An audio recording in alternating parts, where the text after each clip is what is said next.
Цела плата да добијат работниците заболени од COVID-19, оние кои се во изолација и оние во самоизолација, бара Сојузот на синдикати на Македонија. Бидејќи е пандемија, да луѓето добијат 100% од она што им следува, да нема одбивање 30, 20%, 9%.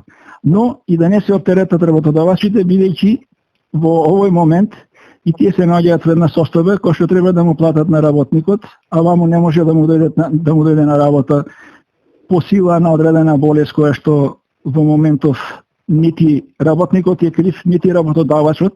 Оние кои веќе се соочуваат со здравствени проблеми од актуелната пандемија, барањето на синдикатот го толкуваат како основно човеково и работничко право на здравје и здрав живот. Ние не сме криви што сме се разболеле на работа, логично е да ни дадат цела плата, спротивно ќе бидеме два пати оштетени и казнени. Иако ова барање е нормално од сите аспекти, прашањето е од каде пари. Повеќето фирми се во работна дефанзива и без парица, а владата се уште молчи за продолжување на мерките за поддршка на стопанството.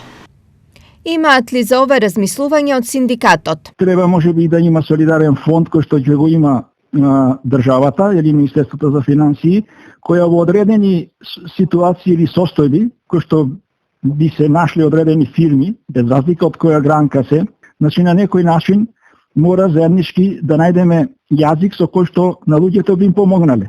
На колку лица вкупно ќе се однесува мерката и колку пари за тоа ќе треба да се обезбедат, за сега нема ниту приближни пресметки, зашто пандемијата се уште е активна.